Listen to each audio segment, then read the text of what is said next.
Light అంటే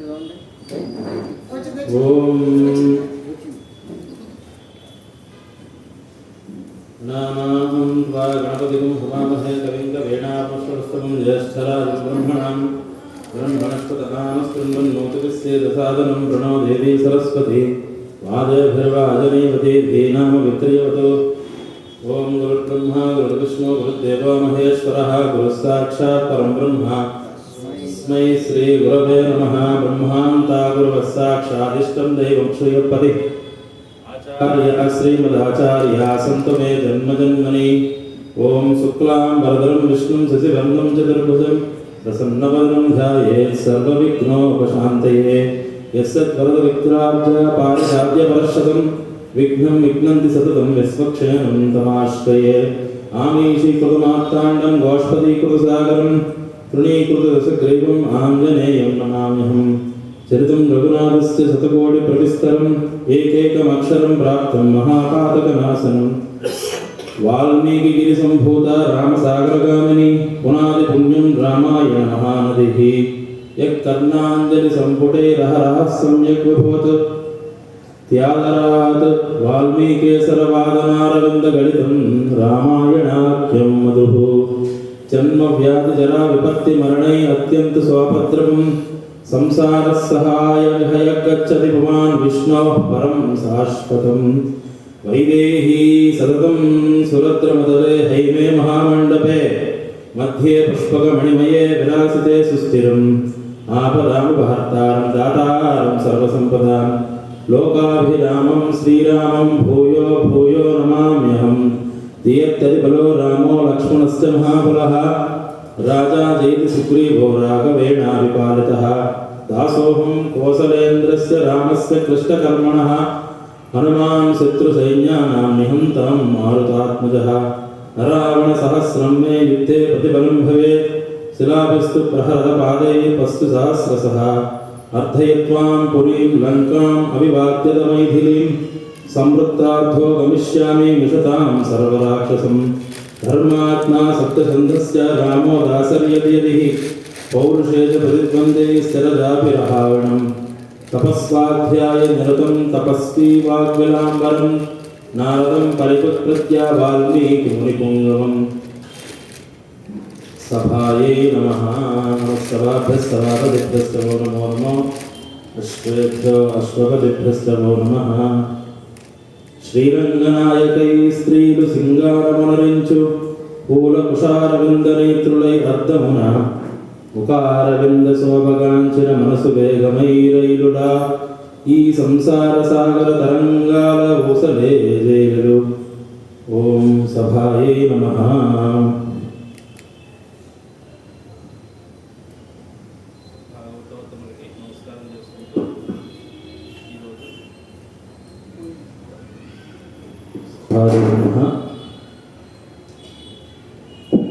మొదటగా అసురం అనుసంధానించండి.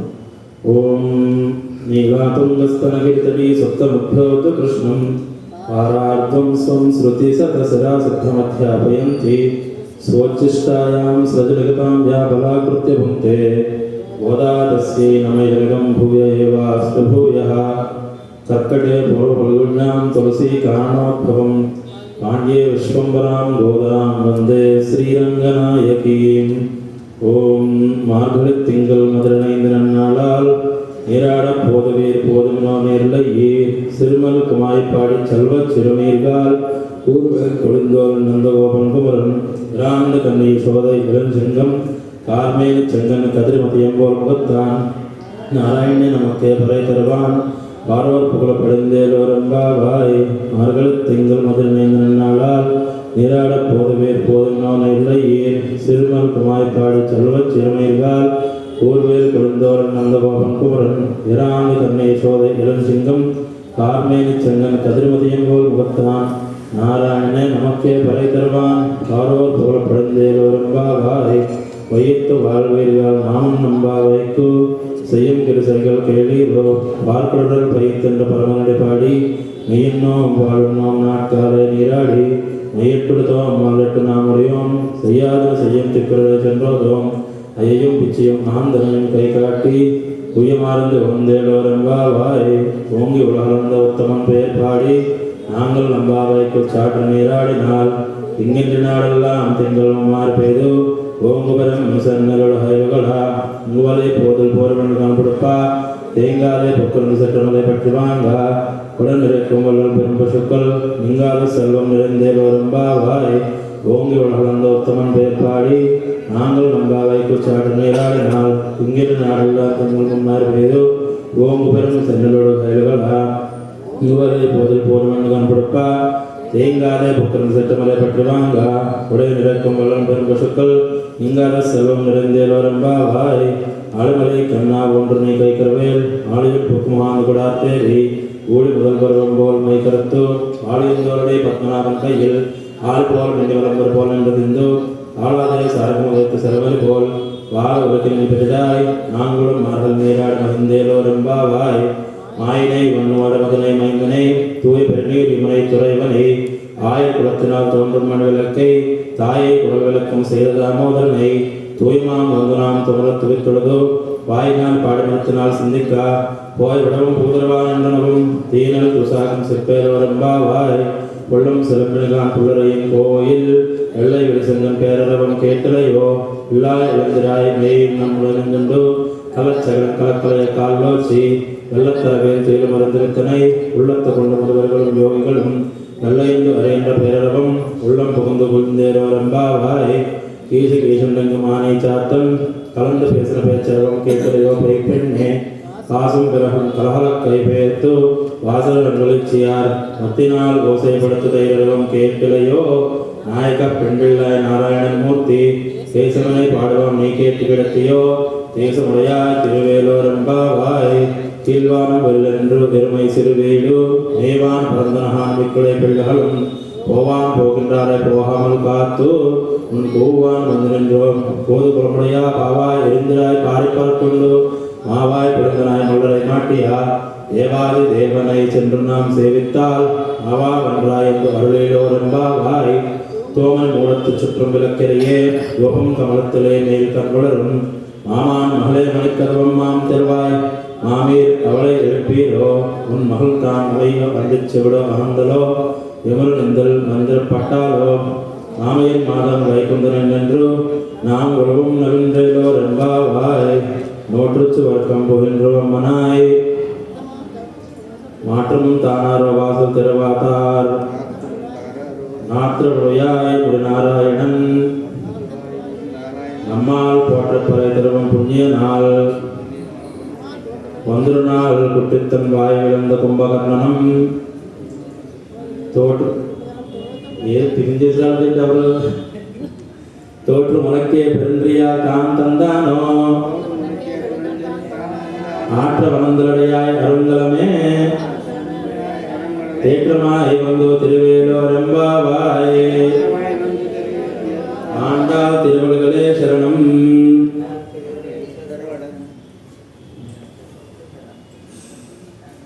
మీ అంత ఫాస్ట్గా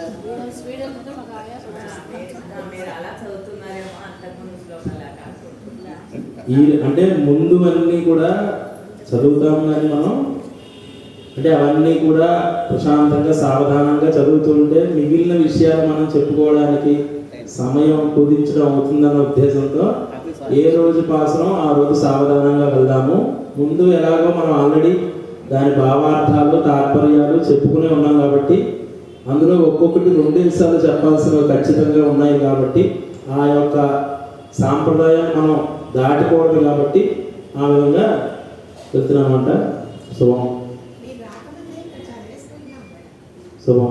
రెండోసారి చదవచ్చు, పుణ్యం తప్పేం లేదు. కాబట్టి అమ్మ మన గోదాదేవి చెప్పినటువంటి ఈ తిరుపతి వ్రతంలో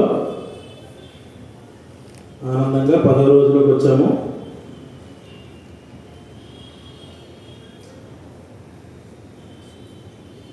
మనం ముందే చెప్పుకున్నట్టుగా ఒక్కొక్క రోజు ఒక్కొక్క జ్ఞాని లేదా మహాత్ముల్ని నిద్ర లేపుతున్న భావంలో ఉంటాయి వచ్చే పాసురాలు చెప్పుకున్నాం. ఈరోజు కులశేఖర ఆళ్వార్ అనే ఆయన్ని నిద్ర లేపుతున్న భావంలో అమ్మవారు ఈ పాసురం చెప్పారన్నమాట. అంటే దీనికంటే ముందు పాసురంలో మనకి అమ్మవారు ఎవరి గురించి చెప్పారు? తూమని మూడత్తు చుట్టం వెలక్కరియే అంటే రామానుజ భగవాను యొక్క భావనలో చెప్పారు. ఈ పాసురంలో ప్రధానంగా ఒక్కొక్కళ్ళది ఒక్కొక్క భావన ఉంటుంది. అంటే ఒకళ్ళు కృష్ణ పరమాత్మను చూస్తారు, ఇంకొకళ్ళు వెంకటేశ్వర స్వామిని చూస్తారు, ఇంకొకళ్ళు శ్రీరంగనాథుని చూస్తారు. ఎవరైనా ఆ స్వామి యొక్క హరిస్వరూపమే. మొదటి నుంచి మనం చెప్పుకుంటుంది ఏంటి? హరినామస్మరణే మనకి ప్రధానమైన అంశము ఈ వ్రతంలో. ఇంకో ప్రధానమైన అంశం ఏమిటి? భూతదయ కలిగి ఉండాలి. ఇంకో ప్రధానమైన అంశం ఏంటి? ఇంద్రియ నిగ్రహం ఉండాలి. ప్రధానంగా ఈ వ్రతంలో మనకి అవి ఉంటే మిగిలిన విషయాలు స్వామి మనం ముందుకు తీసుకెళ్తారని మొదటి నుంచి మనం చెప్పుకుంటున్నాం. అంటే ఈ పాసురంలో అమ్మవారు ఏం చెప్తున్నారంటే నోటు సువర్గం పొగిడ్ర అమ్మనాయ్ అంటే అద్భుతమైనటువంటి నోము నోచుకుని, అంటే అప్పటికే ఒక మంచి నోము నోచి, అంటే ఒక వ్రతాన్ని చేసి పవిత్రమైన వ్రతాన్ని చేసి అద్భుతమైనటువంటి సుఖానుభూతిని, అంటే ఆనందం అనేది ఎక్కడ ఉంటుంది? కృష్ణుడు ఎక్కడుంటే అక్కడే ఆనందం ఉంటుంది. అందుకే మనకి ఏం చెప్పారు?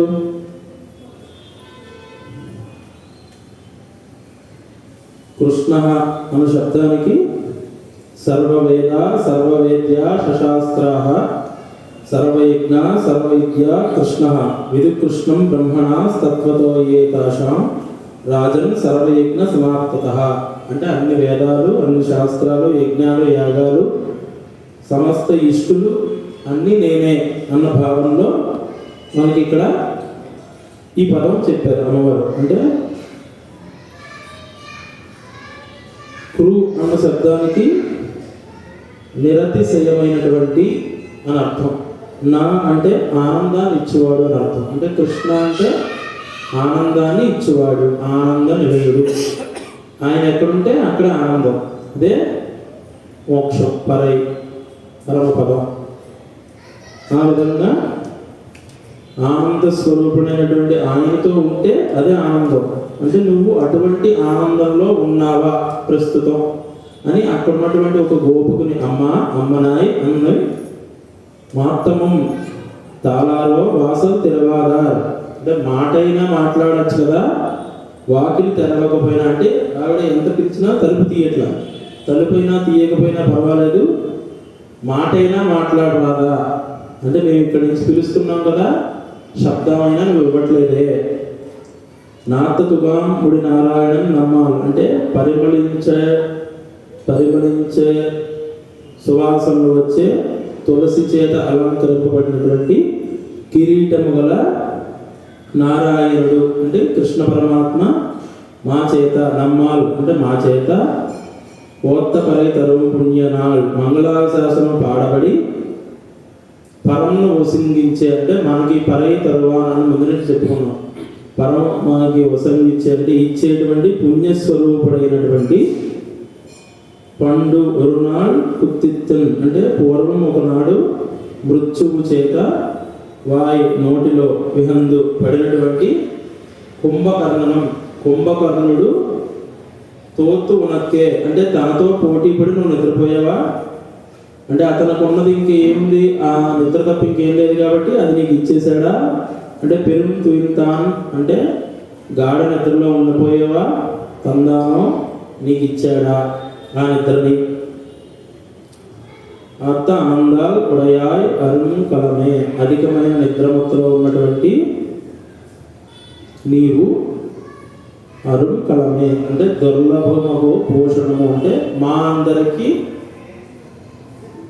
ముఖ్యంగా కృష్ణ పరమాత్మ యొక్క ఇంటి పక్కనే ఉన్నటువంటి ఓ గోపిక నీవు వచ్చి 6 అంటే తెలుపుము ఏలో విను రంబావాయ్ మన వ్రతం ఉన్నది అని సూక్ష్మంగా మనం అర్థం చెప్పుకోవచ్చు ఈ యొక్క పాశ్రంలో.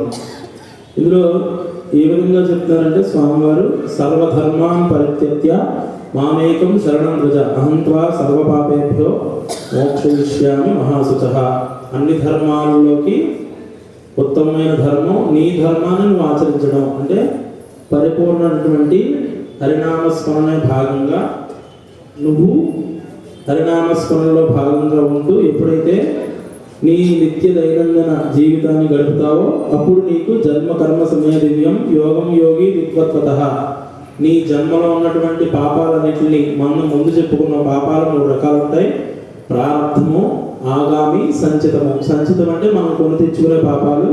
ప్రారబ్ధము అంటే మనం ఏమి చేయకపోయినా మనకి ఆ పాపం అప్లై చేయబడి దాని యొక్క కర్మను మనం అనుభవిస్తాము. ప్రారబ్ధము అంటే ప్రారబ్ధవశాత్తు వచ్చేయడమా, ఇలాంటి భర్త, ఈ పిల్లలు ఇలా కలిగే ప్రారబ్ధం చేత కలిగేదని మాటలు వింటూ ఉంటాం మనం.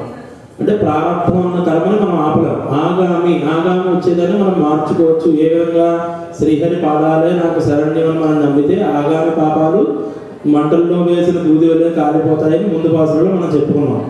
ఈ విధంగా వచ్చే పాపాల యొక్క దుర్లభమైన ఫలితాన్ని నేను మారుస్తాను అని స్వామివారు మనకు చెప్తున్నారు.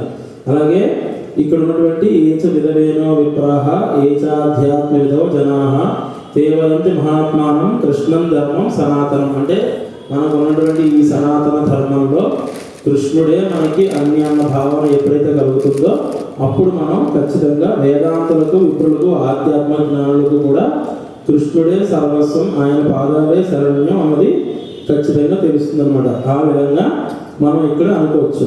వీటిలో ఒక మూలార్థాన్ని కనుక మనం తీసుకుంటే వ్యోమామేవ మసమ్మూఢ జానాతి పురుషోత్తమం ససర్వ విద్భవతి మాం సర్వభావేన భారత. అంటే దీని అర్థం ఏంటంటే ఎవరు నన్ను ఏ విధంగా కొలుస్తారో వారిని నేను ఆ విధంగా శరణాన్ని ఆశ్రయించిన వాళ్ళకి కరుణను చూపిస్తాము అన్న భావన ఉంది. అంటే మనం ఇక్కడ పరమాత్మ స్వరూపంగా కొలుస్తున్నాం, వేరే వాళ్ళు ఇంకొక స్వరూపంగా కొలుస్తారు. ఎవరు ఏ విధంగా కొలిచినా వారిని ఆ విధంగా నేను అనుగ్రహిస్తాను అని వ్యోమామేవ మసమ్మూఢ అంటే వారిని నేను ఆ విధంగా అనుగ్రహిస్తానని స్వామి చెప్తున్నారు. దీనికి మనం ఒక అర్థతాత్పర్యం తీసుకుంటే కనుక అంటే భక్తుల యందు స్వామి ఎప్పుడు కూడా భక్తుల కోసమే ఉంటారన్న తాత్పర్యం మనకి పాండురంగడి యొక్క జీవిత చరిత్రలో కూడా తెలుస్తుంది. ఆ భక్తుడు ఏమంటాడు, నేను మా నాన్నగారికి పాదసేవలో ఉన్నాను, నువ్వు అక్కడే నుంచో అంటాడు. అక్కడ నుంచోవడానికి ఏమీ లేకపోతే స్వామివారు ఒక ఇటుక మీద నుంచుంటారు. ఇటుక మీద మరి అటు ఇటు కింద పడిపోకుండా ఉండాలని ఇలా పెట్టుకుంటారు. ఎప్పుడైతే అలా ఉన్నాడో పాండురంగ స్వామికి అలాగే ఉన్నారు ఒక కాలం. అంటే భక్తుల యొక్క ఆజ్ఞని శిరసరా వహించి భక్తుల్ని ఎప్పుడు చేరుకోవడానికి, భక్తుల్ని ఎప్పుడు కూడా అనుగ్రహించడానికి ముందుండే స్వామి. అంటే శత్రువులని సహితం ఆనందంగా వదిలిపెట్టేసి వారి కర్మ వారు అనుభవిస్తారనుకునే భావనలో ఉంటారన్నమాట.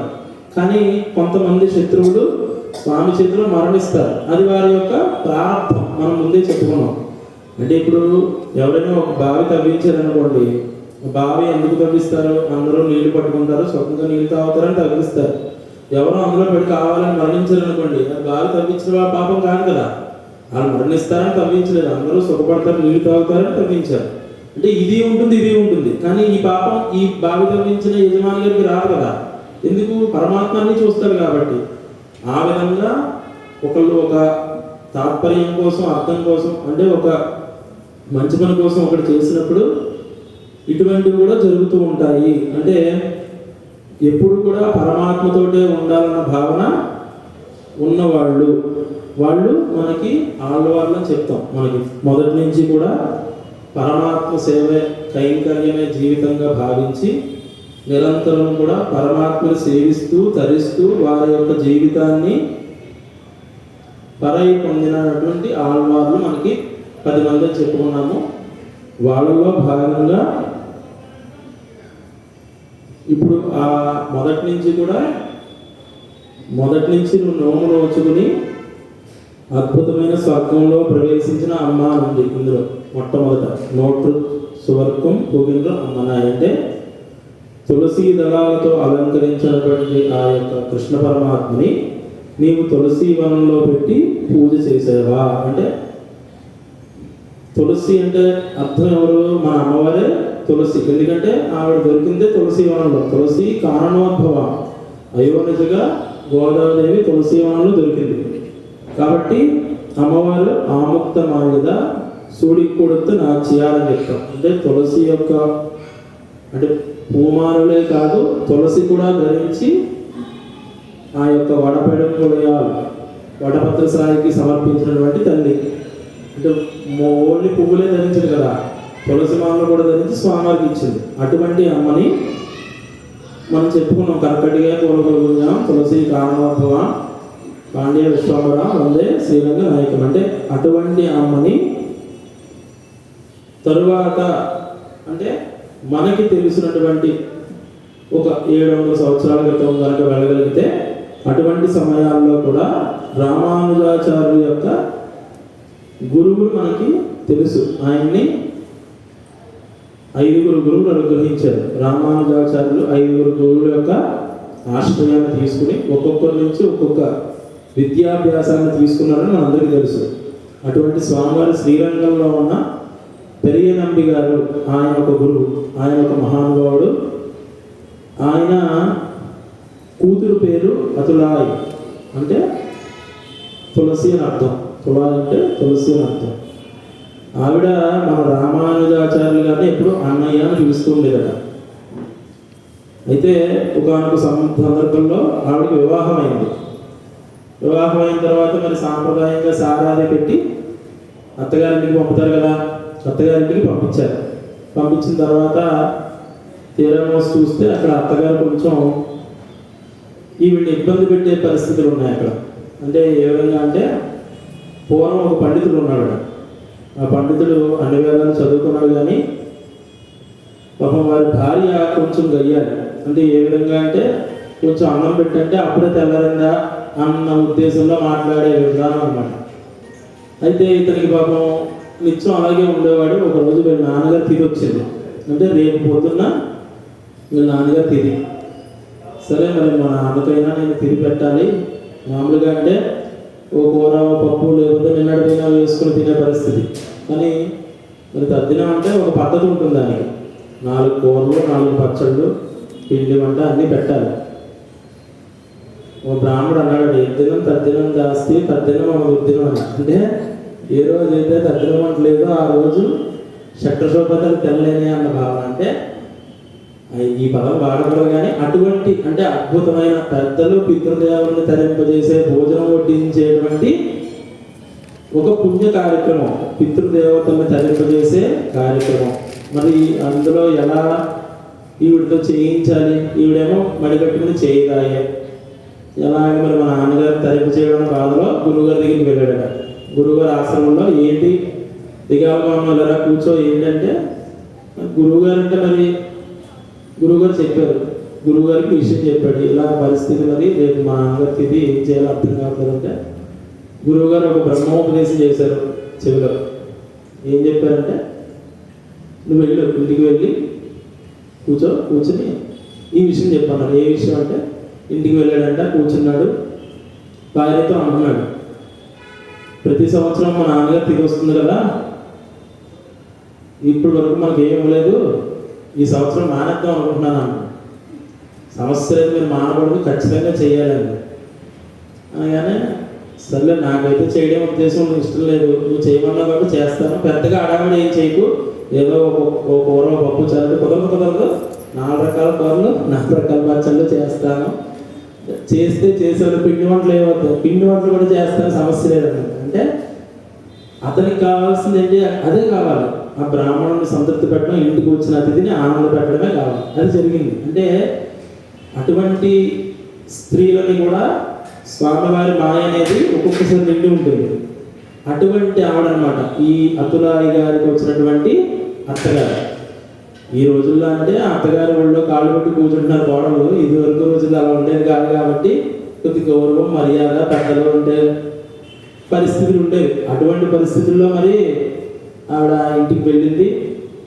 చాలా పాపం పనులు చాలా అధికంగా అయిపోయాయి. అంటే ఒక మనిషి చేసుకోలేనంత విధంగా ఉన్నాయి పనులు. అంటే ఈ కొండలతో నీళ్లు తెచ్చుకోవడం కానీ, అంటే మరి మడి తడి అంటారు కదా, అటువంటి కుటుంబం అన్నమాట. మరి అందరికీ తెలిసిందే కదా, ఆర్థడాక్స్ ఫ్యామిలీ అంటారు ఇంగ్లీష్లో. అంటే చాలా డివోషనల్ పరంగా ఎప్పుడు చూసినా మడి తడి హరినామస్మరణ ఈ విధంగా ఉంటాయన్నమాట. వచ్చిన బంధువులకి వాళ్ళందరికీ వండి పెట్టడం, ఇవన్నీ కడగడం, తీయడం, తుడవడం, బట్టలు కూడా మామూలు పని కాదన్నమాట. ఒక్క మనిషి చేయలేనంత ఇంటిని చాకి ఉంది.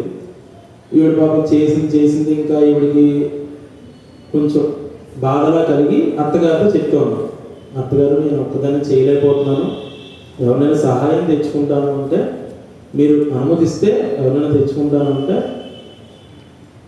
నీకు సహాయం కూడా కావాలా, ముందే చెప్పుకున్నాం కదా నీకు సహాయం కావాలా, అయితే స్త్రీధనం కింద మీ ఇంటి నుంచి తెచ్చుకో, మేమే ఇవ్వం అని చెప్పింది. అంటే స్త్రీధనం అంటే ఇంటి నుంచి తెచ్చుకుంటారు కదా ఆ రోజుల్లో. సరే కదా అని మరి వేరే ఛాన్స్ లేక నాన్నగారి దగ్గరికి వచ్చి పెరిగినమ్మ గారి దగ్గరికి, మరి కష్టం వస్తే కూతురికి తండ్రి దగ్గరికి కదా వస్తుంది, చెప్పుకుంది విషయం.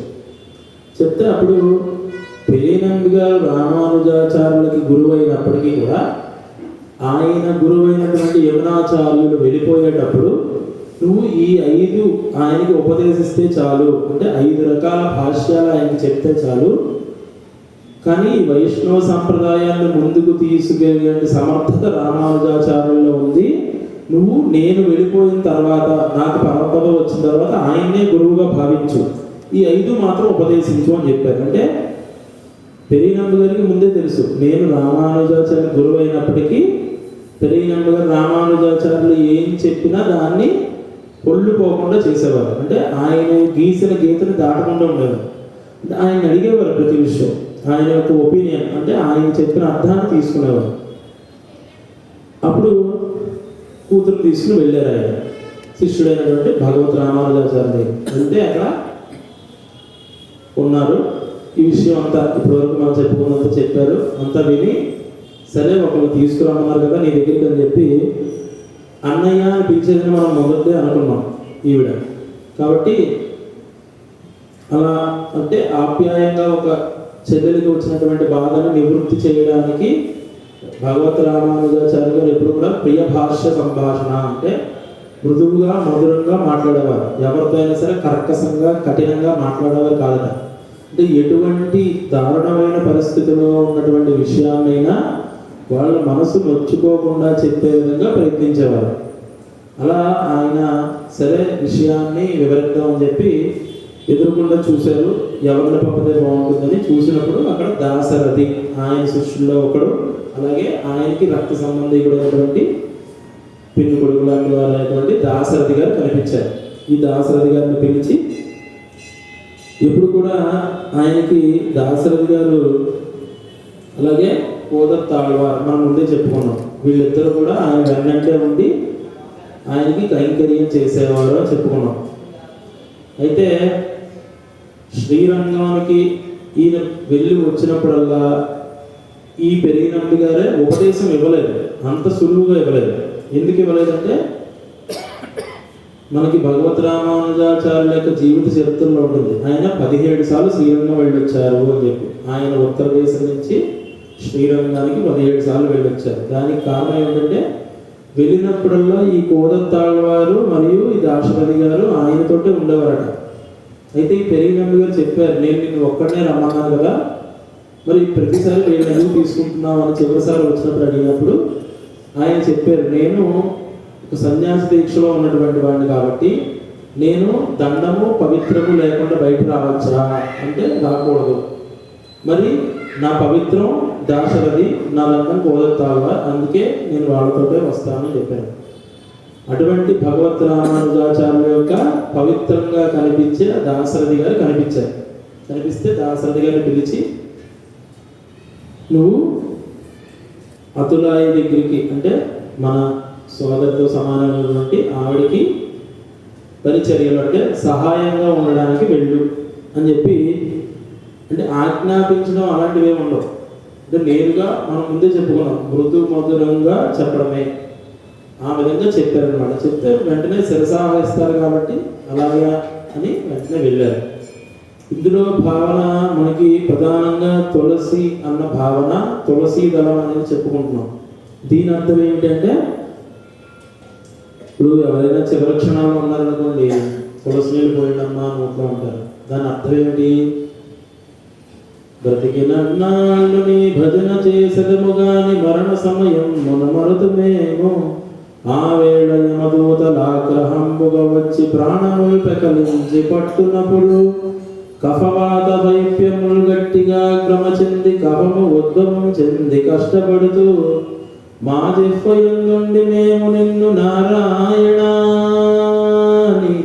పిలువగలమో మేము పిలువలేమో, దానికిప్పుడే చేసదని నామ సంకీర్తన దయచేసి దరిచేరి వినవయ్యా. భూషణ వికాస శ్రీధర్మపుర నివాస దుష్ట సంహార నరసింహ దురిత దూర అని చెప్పి స్వామివారి పోషణలో ఒకటి ఉంది. అంటే ఆ సమయంలో మనం నారాయణ అనలేం. ఎవరో మహాపుణ్యాత్మ అనగలరేమో కానీ అందరికీ అంత అదృష్టం ఉండదు. ఎప్పుడైతే ఈ తులసి అన్న భావన మనకి కలుగుతుందో, తులసి నీళ్లు అంటే మనకి వెంటనే గుర్తొచ్చేదేంటి? నారాయణుడే, హరిస్వరూపమే కదా. ఎందుకంటే తులసి తీర్థం అనేది వైష్ణవాలయాల్లోనే ఇస్తారు. అలాగే తులసి అతి ప్రేమగా మిక్కిలి అమిత ప్రీతిగా స్వీకరించే దేవుడు భగవానుడు ఆ కృష్ణ పరమాత్మ, లేదా ఆయన స్వరూపమైనటువంటి హరి పరమాత్మ. అంటే వెంకటేశ్వర స్వామి కానీ, మీరు గోదారంగనాయకుడు కానీ, మన పైన ఉన్నటువంటి గోవిందరాజ స్వామి కానీ, వీళ్ళందరికీ తులసి ఇష్టం. కాబట్టి ఎప్పుడైతే తులసి మనకి గుర్తొస్తుందో నారాయణుడు గుర్తొస్తాడన్న భావనలో చేస్తారట. అంటే అటువంటి విధంగా ఉన్నటువంటి ఆ తులసీదేవి యొక్క బాధని తీర్చడానికి ఈ దాశరథి గారు ఆవిడతో అక్కడికి వెళ్తారు. వెళ్ళిన తర్వాత అంటే ఎప్పుడైతే ఎటువంటి పరిస్థితుల్లో అయినా సరే మోక్షం ఇచ్చే పరమాత్మ, అంటే భాగవతంలో కూడా మనకి అజామిలుని గాథలో స్వామివారు చెప్తారు, నేను నిన్ను పరమపదానికి తీసుకువెళ్తానని చెప్తారు.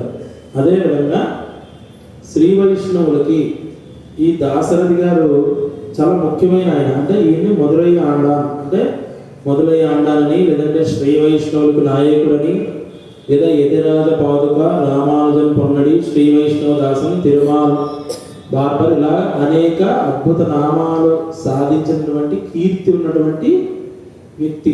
అంటే ఈయనేం తక్కువైన కాదు, కానీ ఈయనలో కొంచెం అద్భుతమైనటువంటి పాండిత్యం, జ్ఞానం అన్నీ ఉన్నా చిన్నది ఉంటుంది ప్రతి వారికి. దాన్ని కూడా తొలగించి, అంటే ఆ చిన్న అహంకారం అన్న భావాన్ని కూడా తొలగించి పరిపూర్ణమైనటువంటి హరిభక్తుల్లా మార్చడానికి ప్రయత్నించే ఉద్దేశంలో రామానుజాచార్యులు ఈయన పంపించారనమాట. ఆ ఉద్దేశంలో భాగంగా ఈయన అక్కడికి పంపించారు. తర్వాత వాళ్ళ ఇంటికి వెళ్ళిన తర్వాత ఇంకా మామూలే పాప ఆవిడ పనులు చేసుకుంటున్నారు. వెళ్ళిన వెంటనే అత్తగారిని పిలిచి చెప్పారు, ఇలాగా నాకు అన్నయ్య వారు అవుతారండి, మా గురుగారు పంపించారు నాకు సహాయంగా చేయడానికంటే.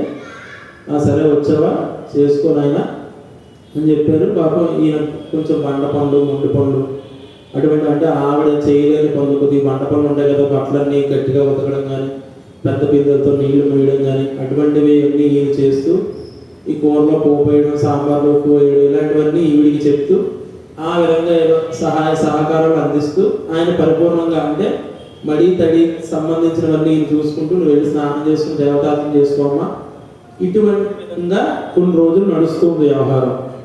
అలా నడుస్తూ ఉన్నప్పుడు ఒక పండితుడు వాళ్ళ ఇంటికి వస్తారు. వచ్చి ఈ విధంగా చెప్తారు, పండితుడికి కావాల్సినవన్నీ కూడా, అంటే ఆయా పొద్దున్నే చేసుకునే యజ్ఞ క్రియలకు సంబంధించినవి, సంధ్యావందనానికి అనుష్ఠానానికి కావాల్సినవన్నీ ఏర్పాటు చేసి, ఆయనకి ఏవి ఇష్టమైన పదార్థాలు వాటిలన్నింటినీ వండి పాప వీరిద్దరూ రెడీ చేసి పెడతారు. ఆయన అన్ని ఆనందంగా తిని బయటకు వెళ్ళి కూర్చుని చర్చా గోష్ఠి జరుగుతూ ఉంటుంది. ఇప్పటివరకు మనకి అతులయ్య గారి యొక్క ఆమె యొక్క అత్తగారి గురించే మాట్లాడుకున్నాం. మరి మామగారు ఏదండి ఎక్కడ కూర్చుని టీవీ సీరియల్ చూస్తున్నారా అంటే కాదు, ఆయన కూడా ఉన్నారట. ఆయన ఈ వచ్చిన పండితుడితోటి చర్చా గోష్ఠి చేస్తున్నారు. ఆయన కూడా కొంచెం పాండిత్యం ఉన్నాయనే.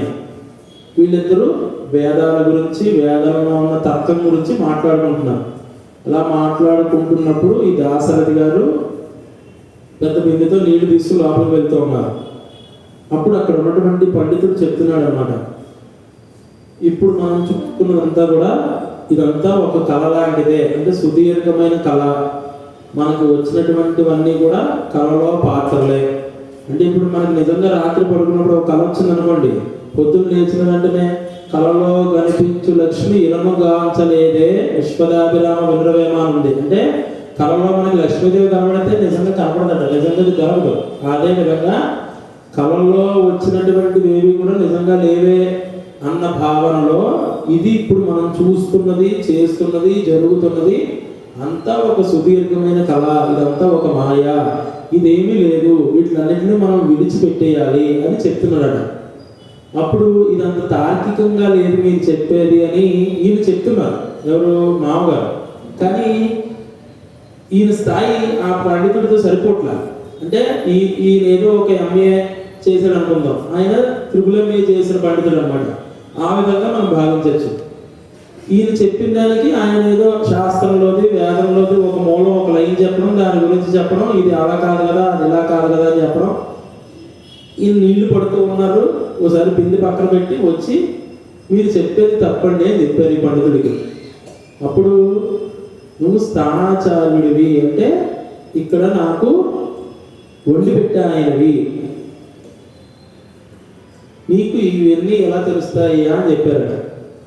లేదండి మీరు చెప్పేది అంత తార్కికంగా లేదు అని ఈయన కూడా ఒక 2-3 విషయాలు చెప్పి, మీరు చెప్పింది నిజమే, కళే అనుకుందాం, కానీ కళలో జరిగింది నిజంగా కనిపించట్లేదు, నేను ఒప్పుకుంటాను. కానీ కళకి ఒక ప్రయోజనం ఉంది.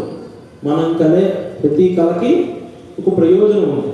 ఆ ప్రయోజనం ఏంటంటే ఆ కళ మనకి ఒక అనుభవాన్ని ఇస్తుంది. అంటే ఏదో ఒక అనుభవాన్ని ఇస్తుంది. అది భక్తి కావచ్చు, జ్ఞానం కావచ్చు, వైరాగ్యం కావచ్చు, భయం కావచ్చు, ఆనందం కావచ్చు, సంతోషం కావచ్చు, ఏదైనా ఒకటి ఇస్తుంది.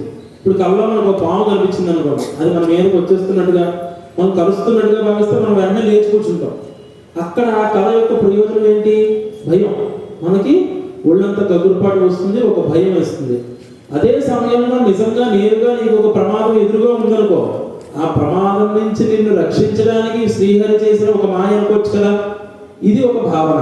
అదేవిధంగా నీ కళ్ళలోనే నిజంగానే తిరుపతి వెంకటేశ్వర స్వామి ప్రత్యక్షమయ్యారు, ఆయనకు నువ్వు ఆనందంగా తులసి దళాలతో అర్చన చేస్తున్నావు అనుకుందాం. అంటే ఎప్పుడైతే అటువంటి అద్భుతమైన కళ వచ్చిందో వెంటనే మనం లేస్తాం. అప్పుడు కూడా లేస్తే అప్పుడు నీకు ఏమొచ్చింది? దాని నుంచి ఒక ఆనందం వచ్చింది, ఒక సంతోషం వచ్చింది, చెప్పలేనటువంటి భగవద్భక్తి వచ్చింది దాని నుంచి. అంటే ఈ కళ యొక్క ఉద్దేశం నేను నీకు చెప్పలేకపోవచ్చు. అంటే నువ్వు నిజంగా తర్వాత కొన్ని రోజుల తర్వాత తిరుపతికి వెళ్తావో, లేదా ఆల్రెడీ నువ్వు తిరుపతి వెళ్ళి వచ్చిన దానికి పుణ్యరూపంగా స్వామివారు నిన్ను ఈ విధంగా అనుగ్రహిస్తున్నారో ఇది నేను చెప్పలేను. కానీ దానివల్ల ఒక భావన కలిగింది, అది నీకు ప్రయోజనము అన్నది నేను చెప్పగలను. ఇది ఏ విధంగా అంటే మనకి రామాయణంలో తీసుకుంటే త్రిజట ఆవిడికి ఒక కళ వచ్చింది. కళ వచ్చిందని అక్కడ ఉన్నటువంటి రాక్షసులందరికీ చెప్తున్నప్పుడు సీతాదేవి కూడా వింది. సీతాదేవి విని తన మరణిద్దామన్న ఉద్దేశాన్ని అక్కడ ఉన్నటువంటి పక్షులు కూడా ఎగిరేసరికి ఈ కళలో వచ్చినటువంటి ఈ యొక్క విధానం, ఈ పక్షులు ఎగిరిన దానికి 2 కూడా ఆవిడ అంటే 2 యాడ్ చేసుకుని నిజంగా జరుగుతుందేమో అన్న భావనలో తనకు వచ్చినటువంటి ఆలోచన తీసేసింది కదా.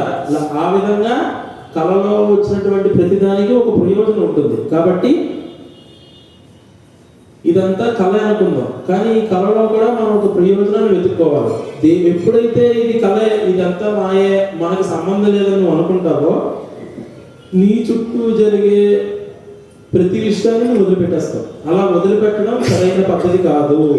ఎందుకంటే శ్రీహరి అంటే ఆ యొక్క పరమ వైష్ణవ స్వరూపమైనటువంటి రామానుజాచార్యులు కూడా చెప్పింది ఏమిటి? భూత దయ అంటే సాటి వారి యందు దయా దాక్షణ్యాలు కలిగి సర్వలోక సౌభ్రాతత్వానికి, లోక కళ్యాణానికి నువ్వు ఏం చేయగలవో అది చేయడానికి ప్రయత్నించు అని మొదటి నుంచి మనం చెప్పుకుంటున్నాం.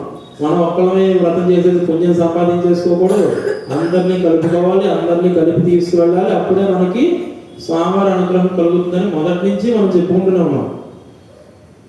ఈ విధంగా జరగాలి అని మనం చెప్పుకుంటూనే ఉన్నాం. ఆ విధంగా ఉండాలి అని దాశరథి గారు అక్కడ ఉన్నటువంటి ఆ పండితులతో తర్కించారు. మామూలుగా కాదు, వేదాలు, శాస్త్రాలు, పురాణాలు, ఇతిహాసాలు అన్నింటిలో ఉన్నటువంటి మూలమైనటువంటి పదాలతో ఆయనకి వివరించడానికి ప్రయత్నించారు.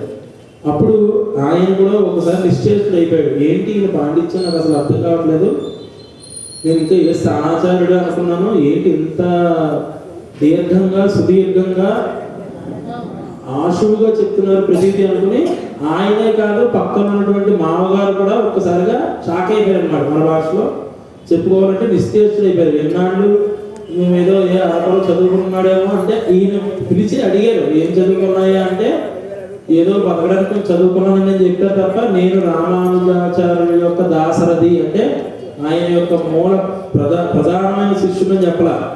ఎందుకు శ్రీరంగంలో కానీ అటువైపు ఆ యొక్క దక్షిణాది ఉత్తరాది జిల్లాల్లో అన్ని కూడా ప్రతి వాళ్ళు ఎవరిని అడిగినా నేను భగవత్ రామానుజాచార్య గారి శిష్యుడు అని చెప్పిస్తున్నారు. ప్రతి వారు, వాళ్ళు లేదు వీళ్ళు లేదు, ఎవరిని అడిగినా నేను రామానుజాచార్య శిష్యుడు అంటే నేను రామానుజాచార్య శిష్యుడు అని చెప్పుకున్నాడు. ఎందుకు?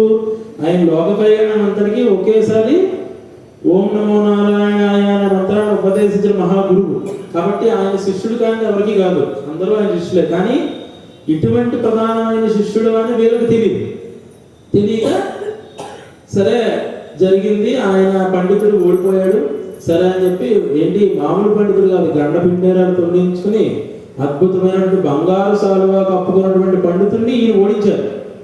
ఆయన నమస్కారం చేసి వెళ్ళిపోయాడు. అప్పుడు ఈ యొక్క మామగారు లేచి నుంచుని భార్యని పిలిచి అసలు ఏం జరుగుతుంది ఇంట్లో, ఒకసారి ఈయన ఎవరో మహానుభావుడు, మనం ఏదో అనుకున్నాము, ఒకసారి పద అర్జెంటుగా వెళ్ళాలని చెప్పి అతులయ్య గారు మొత్తం అందరూ కలిపి రామానుజాచార్యులు వచ్చి, అయ్యా మమ్మల్ని క్షమించండి, మేమేదో బుద్ధి తక్కువై ఈ విధంగా ప్రవర్తించాము, మా భార్య క్షమించండి, మమ్మల్ని అనుగ్రహించండి అని చెప్తే రామానుజాచార్య గారు చాలా సులువుగా చెప్పారు. మీరు ఒక మనిషి సహాయం అడిగారు, మా యొక్క సోదర సమానమైనటువంటి ఆ అమ్మాయికి ఆనందించడానికి మేము మనిషిని పంపించాము, మీకు ఇష్టం లేకపోతే మళ్ళీ పంపించేసేయండి, మాకు ఆనందమే అని చెప్పారు. అంటే మేము వద్దాము ఉండమనము, మీ ఇష్టం అని చెప్పారు అనమాట. అంటే ఇక్కడ మూలం ఏంటంటే దాశరథి గారికి ఉన్నటువంటి ఆ చిన్న సత్వ అహంకారాన్ని కూడా, అంటే నిజమైన భక్తులు ఎవరికి సహాయం చేయాలి మనం చెప్పుకున్నాం, తదీ ఆరాధన అంటే భగవంతుడు భక్తులకి సహాయం చేసేవారే నిజమైన శ్రీ వైష్ణవ సాంప్రదాయాన్ని పాటించేవారు అన్న భావన కలగడం కోసం ఆ దాశరథి గారిని రామానుజాచార్యులు అక్కడ పంపించారు. ఎప్పుడైతే ఇదంతా ఒక 6 మాసాల్లో జరిగిందో ఆయనలో కూడా ఆ ఉన్నటువంటి ఆ చిన్న దుర్గుణం దోషం కూడా పోయి శుభ్రమైనటువంటి పరిశుద్ధమైనటువంటి భగవత్ పాత్రులు అంటే నిజమైన భగవత్ రామానుజాచార్యుల యొక్క శిష్యుడికి ఉండాల్సినటువంటి పరిపూర్ణ లక్షణాలు పొంది ఆయన కూడా వచ్చి ఉన్నారు అక్కడికి.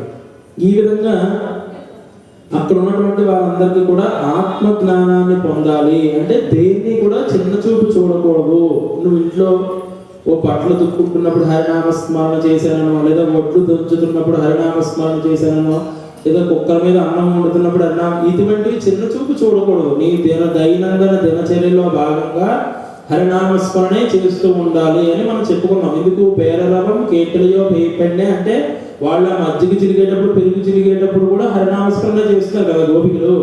మనం కూడా ఆ భావనలోనే ఉండాలి అన్న భావన మనకి ఈ పాశురంలో అర్థమవుతుంది. అదేవిధంగా అక్కడ ఉన్నటువంటి ఆ యొక్క మిగిలిన వారందరికీ కూడా ఆత్మ జ్ఞానాన్ని పొందించడం కోసం ఏ విషయాన్ని చిన్న చూపు చూడకూడదు. అంటే ఎవరికైనా మనం ఒక సహాయం చేస్తే దాన్ని మనం దాస్యంగా భావించకూడదు. మనం దాస్యుల వైపు వీరికి అన్న భావన మనకు ఉండకూడదు. మనం ప్రత్యక్షంగా హరికే చేస్తున్నాం అన్న భావనలోనే ఉండాలి అన్నది ఈ వ్రత యొక్క తాత్పర్యం అన్నమాట. అందులో భాగంగానే ఈ పాశురంలో అమ్మవారు మనకి చెప్తున్నారు. అంటే అటువంటి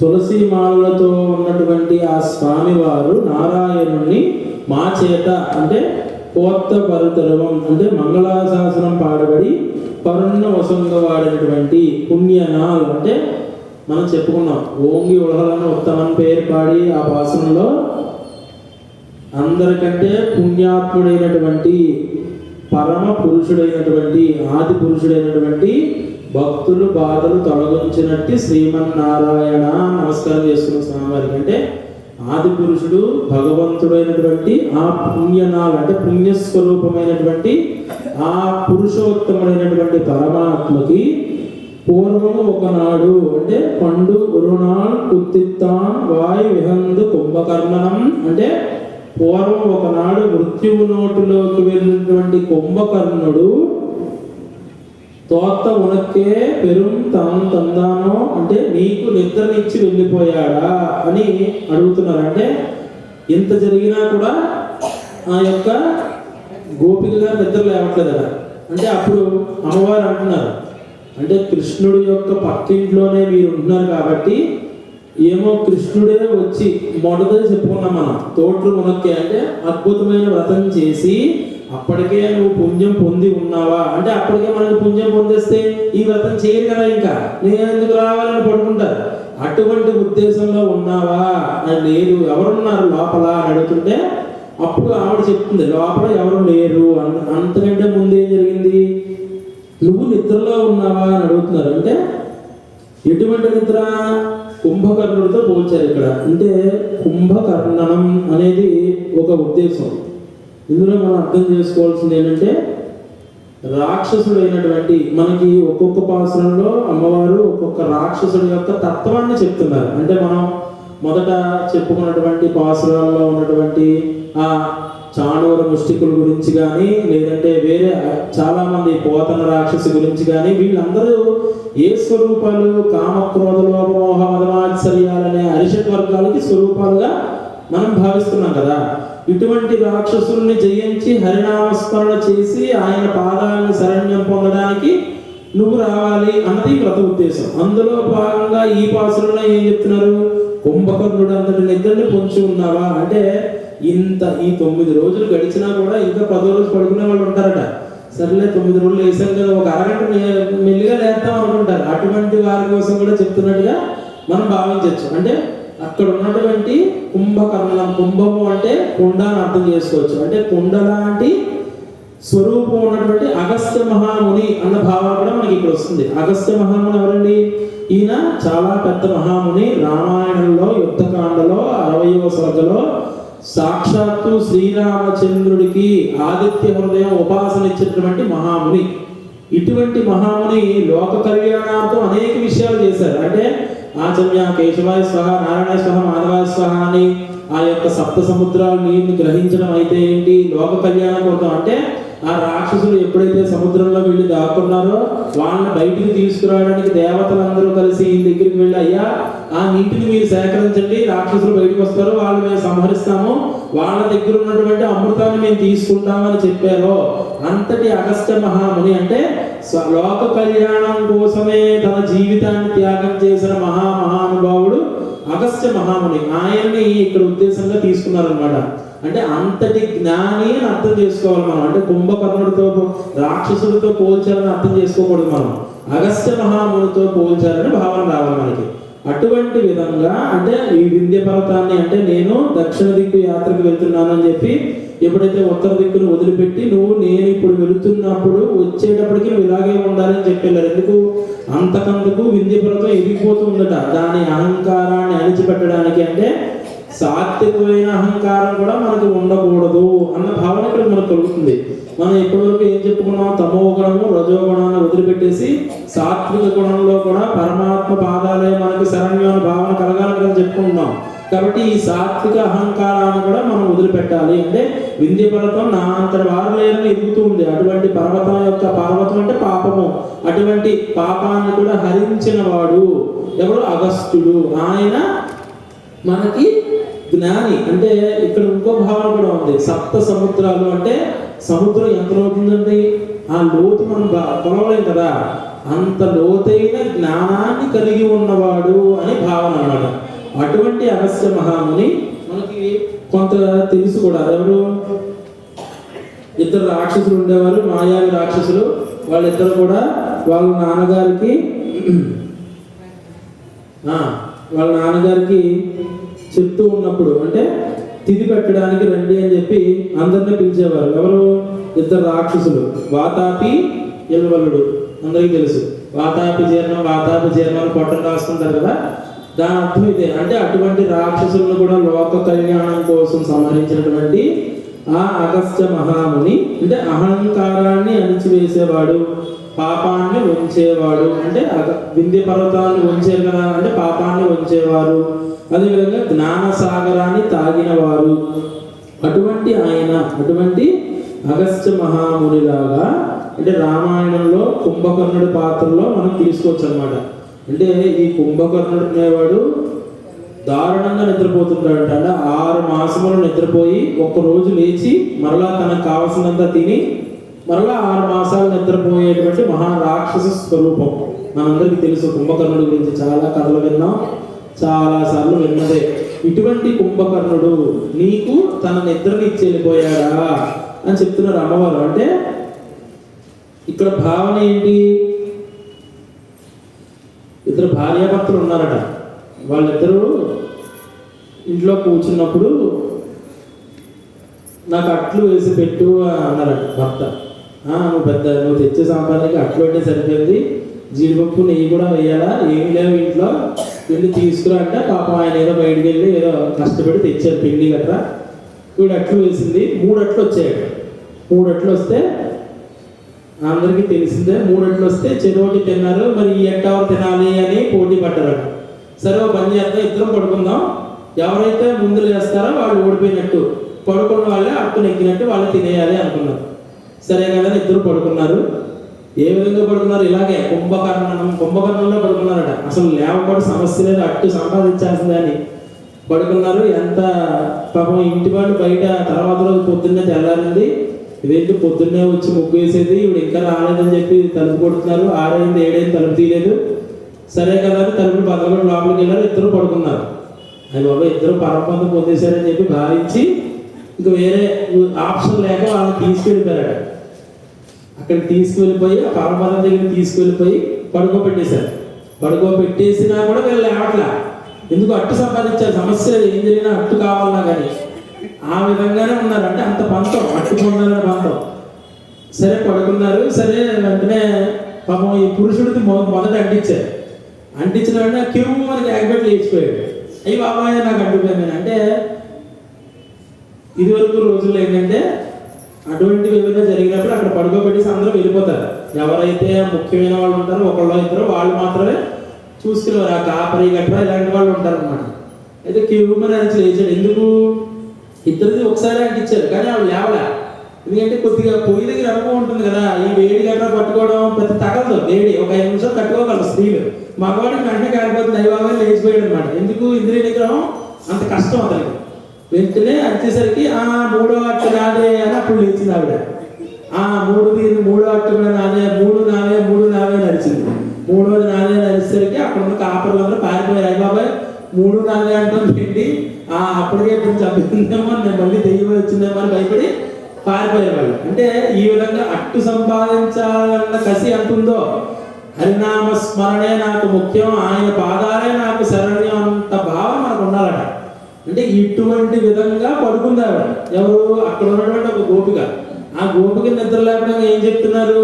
తలుపు తీయమ్మా, నారాయణ స్వరూపం, ఆయనకి సంబంధించినటువంటి తులసి వాసన మాకు గుప్పుమని వస్తుంది లోపల నుంచి. ఆ సుగంధం లోపలే ఉన్నారేమో మాకు అనుమానం. ఇంతకు ముందే నువ్వు వ్రతం చేసేసేమో, ఏదైనా అద్భుతమైన వ్రతం, దాని ఫలితంగా కృష్ణ పరమాత్మ వచ్చి నీ మందిరంలో దాక్కున్నారేమో మాకు అనుమానం.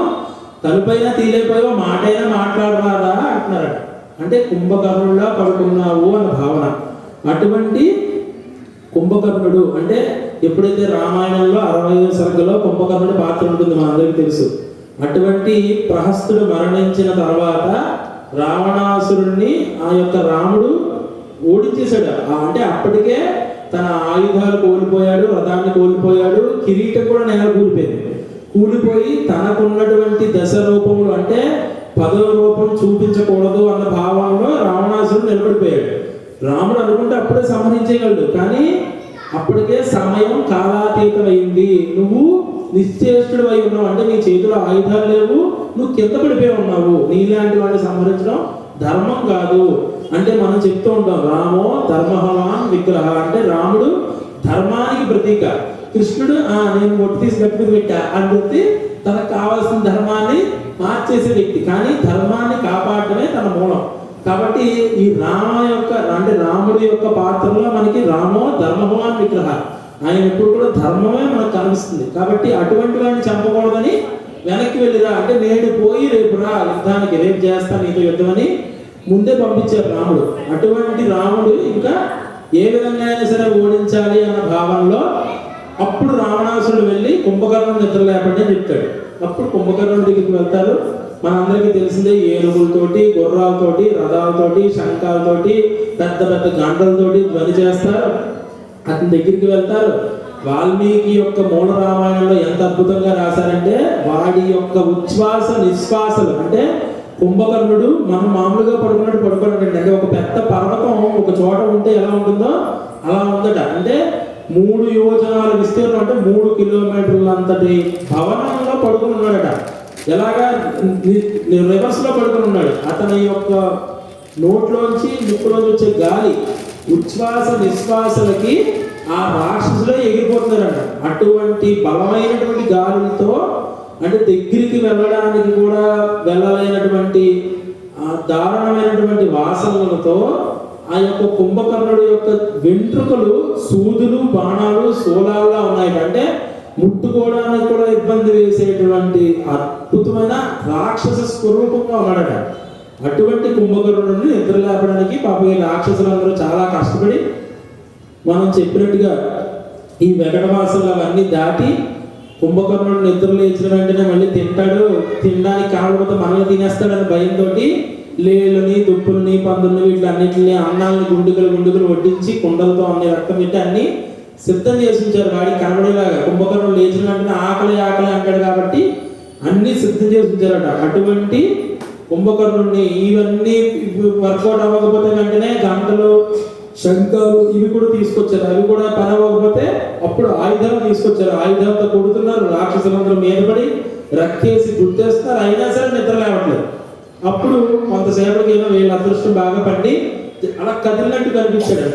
కనిపించి వెంటనే లేచి కూర్చున్నాడు. కూర్చుని ఆకలి అన్నాడు. తన ఆకలి తీర్చుకున్న వెంటనే అడుగుతున్నాడు రావణాసురుడికి ఏమైంది, లంక బానే ఉందా, యుద్ధానికి ఎవరైనా వచ్చారా అంటే కుంభకర్ణుడు 6 మాసాలు నిద్రిస్తాడు, మొత్తం 6 మాసాలు సరిపడా తింటాడు అని మనకు తెలుసు. కానీ ముఖ్యమైన విషయమే మాట్లాడతాడు అన్న విషయం కూడా మనకి ఇక్కడ తెలుస్తుంది. అంటే తనని నిద్ర లేపారు అంటే ఏదో ఉపద్రవమే వచ్చి ఉంటుంది, లేకపోతే నన్ను లేపరు, నేను పడుకుని 4 నెలలే కదా అయింది అప్పుడు నన్ను లేపారండి అంటున్నాడు. అంటే నన్ను లేపిన పరిస్థితి వచ్చిందంటే లంకకి ఏదో అపాయం వచ్చింది. ఏమైంది, ఇంద్రుడు వచ్చాడా లేదంటే అగ్ని వచ్చాడా, ఎవరు వచ్చారు, నేను వాళ్ళని జయిస్తాను చెప్పండి అంటే అప్పుడు జరిగిన విషయాన్నంతా రాక్షసులు చెప్తారు. ఇటువంటి విధంగా ఆ కుంభకర్ణుడిని రాముడు తన యొక్క శక్తితో అద్భుతమైనటువంటి బాణ పరంపరతో ఏ విధంగా సంహరించాడు అనేది వాల్మీకి రామాయణంలో అద్భుతంగా చెప్పారు మనకి. అటువంటి కుంభకర్ణుడు తమో గుణానికి అధిపతి. మనం ఇప్పుడే చెప్పుకున్నాం, మనం ఏం వదిలిపెట్టేయాలి, తమో గుణాన్ని వదలాలి. తమో గుణాన్ని వదిలేసి సాత్వికంగా ఉండి పరులకు సహాయం చేస్తూ ఉండాలి. మన జీవితాన్ని ఆ పరమపదాన్ని పొందే విధంగా స్వామివారి చరణాల కైంకర్యమే మనకు శరణ్యం అన్న భావనలో మనం ఉండాలి అని మొదటి చెప్పుకున్నాం. కాబట్టి తమో గుణానికి ప్రతీకమైనటువంటి ఈ కుంభకర్ణ స్వరూపాన్ని వదిలేసి మనం సాత్విక గుణాన్ని మనం అవలంబించుకోవాలి. మన దైనందిన దినచర్యలో భూతదయ, ఇంద్రియ నిగ్రహం కలిగి సాటి జీవులు యందు పరిపూర్ణమైనటువంటి మంచి భావన కలగాలి. అంటే లోకములో ఉన్నట్టి జీవులన్నీ నీ స్వరూపమే కదా మనసా, సత్యము తెలుసుకుని ప్రాణులందరూ యందు దయగలుగు ఉండు ఓ మనసా అని చెప్పి మానస సరోవరం అనే పుస్తకంలో ఉంటుంది. అంటే సత్యాన్ని తెలుసుకుని మనకి కనిపించే స్వరూపాలన్నీ మనయన్న భావన ఎప్పుడైతే మనకు కలుగుతుందో అప్పుడు పరమాత్మ యొక్క పుణ్య కృప మన మీద కలుగుతుంది, మన మీద పడుతుంది. మనం ఖచ్చితంగా అభివృద్ధి చెందుతాము, చివరిలో పరమపదాన్ని పొందుతాము అన్న భావన. అప్పుడు ఎందుకు చివరిలో అన్న భావన మనకు ఎవరు శాశ్వతం కాదు కదండి, అందరూ వెళ్ళిపోవాల్సిందే ఏదో రోజు. అంటే ఇక్కడ ఏ విధమైన భావన మనకు ఉండాలంటే ఎప్పుడు మనం వెళ్ళినా అంటే ఇలక్కడం అగస్త్య మహాముని గురించి మనం చెప్పుకున్నాం కదా, అటువంటి అగస్త్య మహాముని ఇలక్కడం అనే అద్భుతమైనటువంటి ద్రవిడ సాంప్రదాయంలో కూడా అద్భుతమైన రచనలు చేశారనమాట. కాబట్టి అలాంటి జ్ఞానాన్ని మనం ఈరోజు ఒక భావనలో మనం అంటే కుంభకర్ణుడి స్వరూపంగా, అంటే కుంభము అంటే మనం చెప్పుకున్న కుండ అని ఆ స్వరూపంగా భావించాలని చెప్పుకున్నాం. అదేవిధంగా ఎవరు శాశ్వతం కాదని చెప్పుకున్నాం కదా, దీని అర్థం ఏమిటి అంటే ఎప్పుడు కూడా ఇందాక మనం చెప్పుకున్నటువంటి భూషణ వికాస శ్రీధర్మపుర నివాస దుష్ట సంహార నరసింహ తులసి దూర నరసింహ శతకంలో చెప్పినటువంటి విధంగా బ్రతికినన్నాళ్ళు నీ నామ భజన చేస్తాము, చివరి కాలంలో చేస్తామో లేదో అని ఎప్పుడూ చేస్తూనే ఉంటాము అన్న భావన మనకు కలగాలి. ఎందుకంటే ఇదివరకు ఈ భావన లేనటువంటి భూపతి అనే ఒక పెద్ద ఆశాలుగా ఉండేవారు. అంటే ఆయనకి అద్భుతమైనటువంటి మేడలు మిద్దెలు బాగా కనక వర్షాలు అంటే బాగా డబ్బున్న వ్యక్తి, కానీ దాన ధర్మాలు ఎవరికి చేసేవారు కాదట. అటువంటి ఆయన ఉన్నప్పుడు బుక్కుండహ అనే ఒక ముష్టివారు అతని దగ్గరికి వెళ్ళారు.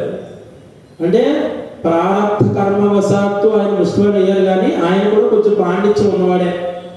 అయితే వెళ్ళినప్పుడు నీకు ఏ దానం లేదు, వెళ్ళి వచ్చి పో అన్నారు ఈయన.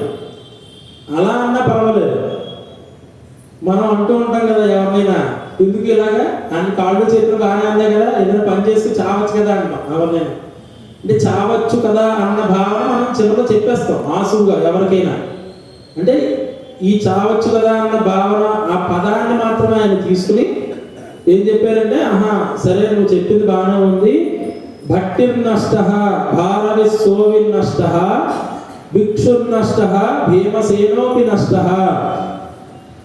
భుఖండ నష్ట భూపతి నష్ట అన్నాడు. అంటే ఈయన మొదటే చెప్పుకున్నాం ప్రారబ్ధ కర్మవశాత్తు ఆయన మనకి సత్యనారాయణ స్వామి కథలో విష్ణు శర్మ అనే బ్రాహ్మణుడు కాశీనగరంలో బాగా ఆకలి తిప్పుకులు తిరుగుతుంటే భగవానుడు బ్రాహ్మణుడు పీలు కావాలని ఆయన దగ్గరికి వెళ్ళి ఒక వృద్ధ బ్రాహ్మణుడు రూపం పొంది నీవు అన్నవరంలో వెళ్ళి సత్యనారాయణ స్వామి పూజించు, ఆయన పూజించడంతో నీ కష్టాలు లేకపోతాయని చెప్పడం, ఆయన వ్రతం చేసుకోవడం, వ్రతం వల్ల ఆయన ఆ ఊరి రాజు అతన్ని పిలిచి ఆస్థాన పండితుడిగా పెట్టుకోవడం, సకల సుఖాలు అనిపించడం, ఇవన్నీ మనం చెప్పుకున్నాం. అంటే ప్రారబ్ధ కర్మ అనేది ఎప్పుడు కూడా మనం ఆపలేం, మనం మొదటి నుంచి చెప్పుకుంటుంది అదే. ఆగామి దాన్ని మార్చగలం, జరిగిపోయిన దాన్ని మనం ఏం చేయలేం. ప్రారంభం అనేది ఖచ్చితంగా వచ్చేస్తుంది. ఆ ప్రారంభ కర్మవశాత్తు ఈ పండితులు గారు భిక్షాటన అంటే భిక్షాటన చేస్తూ ఉన్నారు.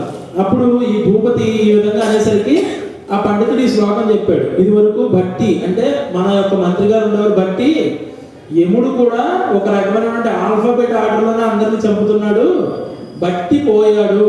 తర్వాత భారవి అంటే అద్భుతమైనటువంటి గ్రంథాలు ఎన్నో రచించినటువంటి భారవి కూడా పోయారు. తర్వాత భిక్షు అంటే భిక్షు అని ఆయన పోయారు. తర్వాత భీమసేన అని ఆయన కూడా పోయారు. ఇప్పుడు నువ్వు చచ్చిపోమన్నావు కదా, భిక్షు అంటే నేను బుక్కండ నేను చచ్చిపోతే భూపతి నువ్వు చచ్చిపోతావు అన్నాడంట. వెంటనే వద్దొద్దు ఇదిగో ఇలా అని చెప్పి నాకు కలిగిన దాంట్లో నీకు దాన ధర్మాలు చేస్తానని చెప్పారు. అంటే ఇక్కడ మనం అర్థం చేసుకోవాల్సిన భావన ఏంటంటే మనం శాశ్వతం కాదు, మనం ఏది తీసుకువెళ్ళాం, కానీ మనకి ఉన్న దాంట్లోనే మొదటి నుంచి మనం చెప్పుకున్నాం ధర్మ అర్థ కామ మోక్షాలు. అంటే మనం అనుభవిస్తూ సాటి వారికి పెడుతూ మోక్షాన్ని పొందాలి. అంటే అహంకారాన్ని అణిచిపెట్టి దైవం సహాయంతో మనం అనుభవిస్తూ సాటి వారికి పెడుతూ మోక్షాన్ని పొందాలి. ఈ భావన మనకి కలగాలి అని ఆ యొక్క పరమాచార్య యొక్క అద్భుతమైనటువంటి ఈ పాసురం మనకి అమ్మవారు వివరిస్తున్నారు అనమాట. హరి ఓం దత్సదు ఓం నోట్రుచ్చు వర్గం పుహింద్రవమ్మనాయ్ மாற்றமும் தாராரோ வாசல் திருவாதார் நாட்டுத்துடமாம் முடிநாராயணன் நம்மால் போற்ற பறை தரும் புண்ணிய நாள் வந்துரு நாள் குற்றத்தின் வாய் விளந்த கும்பகர்ணனும் தோற்ற முழக்கே பெருன்றியல் தான் தந்தானோ ஆற்ற மணந்துடையாய் அருங்கலமே தேற்றையாய் வந்து திருவேலோர் என்பாவாய். ஆண்டாள் திருவள்களே சரணம். ஸ்ரீயக்காந்தாய கல்யாண நிதயே நிதயேர்த்தினாம் ஸ்ரீவேங்கட நிவாசாய ஸ்ரீனிவாசாய மங்களம். श्रीमत्ये विष्णुचित्ताय मनोनंदन हेतवे नंदनंदन सुंदरी गोदाये नित्यमंगलम. श्रीमते रम्यजा मातृ मुनीन्द्राय महात्मने श्रीरंगवासिनी भूयात् नित्यश्री नित्यमंगलम. स्वोत्तिष्ठा मालिका बंद नंद मंदर विष्णवे विष्णुचित्त तनूजाय गोदाये नित्यमंगलम. मातृका किंचनत्राण भक्त कंकणपाणये विष्णुचित्त तनूजाय गोदाये नित्यमंगलम. मंगलाशासन परे मदाचार्य पुरोगमै सर्वैश्च पूर्वैः आचार्यै सत्कृतायास्तु मंगलम्. हरि सर्वोत्तमा वायुजीवोत्तमा. ओम श्रीमते रामानुजाय नमः. जय श्रीमन्नारायण. जय श्रीमन्नारायण.